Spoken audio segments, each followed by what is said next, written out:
A gente tem a ilusão que nasceu para ser engenheiro, médico, fisioterapeuta, dona de casa, seja lá o que for, advogado, professora. Não. Nós nascemos para amar e servir a Deus. O que nós escolhemos fazer na nossa profissão é a nossa forma de santificar. Nascemos para ser santos de Deus. Isso, seja santo como seu Pai é santo. É isso que nascemos. Mas investimos pouco demais nisso, não é? Por isso perdemos a nossa fé. A gente investe no nosso ter, né? Ter as casas, ter as coisas, mas investimos muito pouco no ser. E aí a gente descobre, né? Que a nossa fé estava lá embaixo. E nós temos que exercitar. A fé é um dom que Deus dá a cada um de nós no nosso batismo. A questão é que a gente deixa ela guardada e não trabalha. E a gente precisa cultivar a fé. Como é que eu vou cultivar a fé se eu não conheço Deus a quem eu sirvo? Então eu preciso ler, né? E é tão interessante que quando a gente vive essas perdas, né? Se vocês lerem Mateus 6, 24 a 34, o Senhor fala, um dia de cada vez. Eu, pela minha vida em hospital, eu brinco que não é um dia de cada vez. É uma manhã, uma tarde e uma noite. Porque às vezes a gente levanta muito bem e fala, não, estou ótimo hoje. No meio da tarde já está péssimo, de noite que é a morte, né? Mas a gente precisa da graça de Deus, né? Então por isso, o dia que a gente entender isso, a gente vai rezar por turno, né? A gente reza cedo, a gente reza na hora do almoço, a gente reza às 6 horas, a gente reza antes de dormir. Porque viver é graça de Deus, né? Então a gente precisa da força de Deus. Não vos preocupeis com o dia de amanhã. A gente tem um único dia para viver, um único. Guardem esses trechos para que vocês possam puxar depois e ler depois, né? Então agora eu quero mostrar para vocês, dar um testemunho. Como é que é possível? É possível sair do ressentimento para a gratidão? É possível. Então eu vou chamar meu marido aqui, o Anselmo. O Anselmo é viúvo. E quando eles estavam preparando a festa deles de 25 anos de casado, a esposa dele foi assassinada.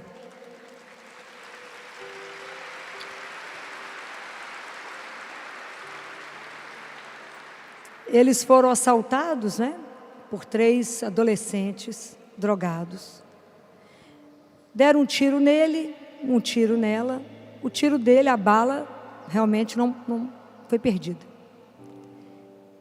Mas a dela pegou na aorta, principal artéria do corpo, e ela morreu. Eu os conheci anos depois. Então o Anselmo teve que fazer esse caminho do ressentimento para a gratidão. Porque o primeiro sentimento que você tem é de vingança. Você quer matar. Então ele vai contar para vocês, ele queria ser Charles Bronson, entendeu? E sair pelo mundo atrás dos meninos e matá-los. Então ele vai contar o que ele fez. Bom dia, boa tarde. Na verdade, no início dessa tragédia, eu jamais imaginei na minha vida que isso fosse acontecer, porque quando a gente casa, a gente acha que casou para sempre. Quando a gente casa conforme a religião, a gente acha que é para sempre, e principalmente a gente acha que o homem morre primeiro e a mulher fica e depois ela morre, né? Mas na minha vida não foi assim. Então eu fui vítima de um assalto, uma coisa terrível, e que me deixou muito ressentido. E a primeira, como diz a Filó, a primeira ideia era de vingança, porque a gente sabe que a justiça nossa no Brasil não é muito boa, né? E eu fiquei durante 2 anos lutando na justiça, lá eu consegui vencer, mas também pensando em vingar, vamos chamar assim. Eu tinha tudo para fazer, eu tinha condições de fazer, e por Deus eu não fiz. Por Deus eu contei com a justiça de Deus primeiro, e a justiça dos homens eu consegui em segundo lugar. Eu até me lembro quando a juíza me perguntou se eu não acreditava na justiça de Deus. Eu disse que sim, acredito muito na justiça de Deus, eu sou cristão, eu sou católico e confio em Deus. Naquela época eu confiava menos, né? Eu não era tão assim religioso, eu não rezava tanto. Mas Uma caminhada, né? eu queria, quando eu era criança, eu queria ser padre. Eu até agora mesmo na entrada ali, o cara pensou que eu fosse o padre que estava chegando. Acho que eu tenho cara de padre. E eu fui coroinha. Então eu confio na justiça de Deus. Mas eu disse para a juíza, primeiro eu exijo a justiça dos homens. Porque ela foi feita não para mim, mas para todos. E segundo, a justiça de Deus virá na hora que Ele quiser. E eu tive que conviver esse tempo. Foram 2 anos de muito trabalho, de muita luta, de muito empenho para conseguir prender essas pessoas. E essas pessoas, porque se não fosse o meu trabalho pessoal envolvido, eu não conseguiria. Então, a justiça de Deus foi feita nesse momento, quando eu consegui fazer essa prisão. Não precisei fazer nenhuma atitude que tirasse um pedacinho do céu da minha vida. E de lá para cá, deste ressentimento e também de ficar bravo com Deus, como quase todos aqui que perderam devem ter ficado bravo com Deus, eu também fiquei. Mas naquele momento que eu ficava bravo com Deus, eu sentia que a minha fé aumentava, ao invés de diminuir, na minha nervosia, achando que estava sendo injustiçado por Deus e não pelos homens. A gente tem que lembrar que a injustiça não veio de Deus, veio dos homens. Mas eu achava que Deus era culpado. Mas quando eu pensava que Ele fosse culpado, eu sentia que Ele estava mais dentro de mim. E aí fui na minha caminhada de ressentimento, lendo, buscando muita coisa na Bíblia. A minha mãe me deu uma Bíblia.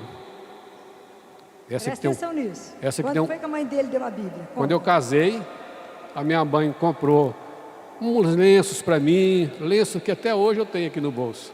Não porque eu tenho assim, minha mãe que me deu, não, porque lenço a gente não gasta muito, né? Ele usa pouco, então ele não estraga, né? Mas não deixa de ser um presente. E ela me deu a Bíblia. E essa Bíblia. Quando que você abriu a Bíblia? No primeiro dia que a Lília foi embora. 25 anos depois. Depois de 25 anos. Ela foi embora no sábado, no domingo nós fizemos o enterro. Na segunda-feira eu abri a Bíblia. Ela tinha um fechinho, né? Ela está lá em casa, guardada, eu a leio. Mas hoje a gente tem outros meios, né? Então, de seguir a Bíblia. E eu abri a Bíblia pela primeira vez. Quando minha mãe me deu aquela Bíblia, eu achava que isso é coisa muito, né? Isso é coisa brega, né? Não precisa disso, não é né? muito Presente de casamento, uma usual, Bíblia. Um engenheiro, né? Imagina. Engenheiro, bacana, você ficar lendo Bíblia. E aí abri a Bíblia e até nunca mais fechei. Não exatamente essa Bíblia que está lá guardada, mas outras Bíblias. Como diz a Filó, eu leio todos os dias, eu leio ou escuto e tento entender o Evangelho do dia. Então isso eu vou aprendendo com essas coisas de Jesus, mas também leio também o Antigo Testamento, que também me ensina demais, que eu adoro, acho lindo demais. E isso foi tirando um pouco da minha dor, da minha perda.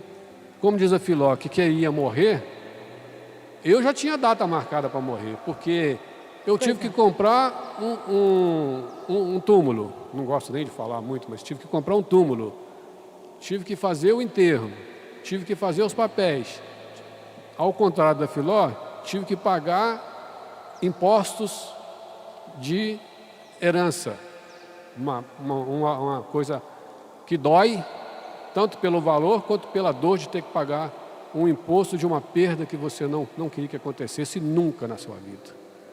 E eu chamo do meu apartamento lá, já tenho o meu apartamento lá. Então, para mim, estava tudo resolvido. Só que aí eu fiquei pensando muito na minha vida, que, em geral, os homens que ficam viúvos, nós temos uma metade que quer aproveitar a vida e a outra metade, que eu me incluo nela, que quer provar para todas as pessoas e até para sua esposa, a primeira, ir para a segunda, que você pode fazer alguma coisa pela vida, alguma coisa por Deus, alguma coisa pela justiça. E eu acho que isso é o que me motiva a caminhar, de mostrar que eu sou capaz de viver independente da perda, independente da dor que ficou, e a dor que vai se transformando em saudade. E posso dizer que na caminhada que a gente vai fazendo, a gente tem 2 caminhos para escolher. Você pode escolher esse caminho de aproveitar a vida e pode escolher o caminho da fé, de Deus, fé em Deus.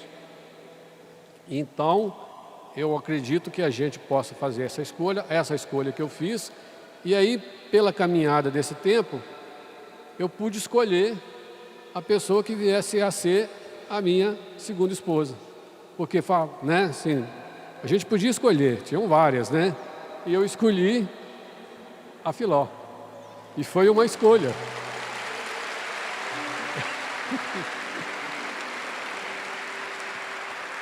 O caminho mais bonito que o Anselmo conseguiu fazer dentro do coração dele foi uma coisa chamada perdão.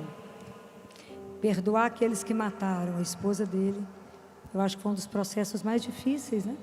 Porque não é brincadeira isso. Perdão de verdade, né? Que hoje eu vejo como ele era, né? Quando eu peguei com as pessoas convidando ele para ir para o Espiritismo, eu disse, não vá. Porque aquela que nunca te mandou um bilhete em vida vai ficar fazendo testamento depois de morto, como diria o Padre Léo. Então, quando eu vejo o caminho que ele fez de querer ser Charles Bronson, né, de matar tudo, a aprender que a gente perdoa, porque a vida é muito mais do que isso, né? E ele não ia terminar a vida como eles queriam que ele terminasse, né? Ele conseguiu passar à frente de tudo isso, conseguiu terminar de criar a filha dele, conseguiu entrar com ela na igreja no casamento, cantando as misericórdias do Senhor. Porque Deus não falta, porque Deus cuida, porque Deus, né, Ele é fiel, Ele não abandona um filho, né? É Ele que é a sustentação dele até hoje. Hoje ele já aprendeu o caminho. Hoje ele fica mais lá no quarto de Jesus rezando do que eu. Hoje tudo que aperta ele está de joelho. Mas aprendeu que na vida tudo é o Senhor na nossa vida. E que os momentos difíceis a gente não passa sozinho. Não há um momento que a gente está sozinho. Porque Deus caminha conosco. Essa certeza, se vocês tirarem dessa palestra somente isso, eu tenho a minha missão aqui cumprida. Deus caminha com cada um de vocês. Nenhuma dor é indiferente a Deus. A dor que te dói, dói mais nele do que em você. E Ele tem poder suficiente para transformar todas as coisas. Somente Ele pode te pôr de pé. E somente Ele, com a sua permissão, se você dizer sim, vai fazer você cumprir o que Ele sonhou para você. Não permita que a dor te paralise. Não permita. Não permita que o medo da morte te deixe sem ação. Não permita. Jesus venceu a morte por nós. Não, em tudo nós somos vencedores, porque Ele já venceu. Então, viva cada dia com a cabeça erguida. Eu carrego uma frase na minha vida. A vida nos reserva coisas boas e ruins, mas ela sempre tem que nos encontrar de pé e com a cabeça erguida. Então, vamos ficar de pé agora, para louvar aquele que é o Senhor da vida. Agora nós vamos olhar para aquele que não só é o Senhor da vida, mas que é aquele que pode nos dar a vida, mas Ele é a própria vida. Ele é o Senhor Jesus. Então que Ele seja o grande companheiro. Hoje, quando vocês assistirem missa, fala com Ele, fica comigo, Jesus. Nunca se esqueçam, fica comigo. Entre em casa comigo. Lembrem disso. Lembra, me ajuda, Jesus. Às vezes a nossa oração consiste apenas em falar com o Senhor, me dê a sua mão. Se o Senhor me der a mão, eu não terei medo de caminhar. Louvado seja nosso Senhor Jesus Cristo.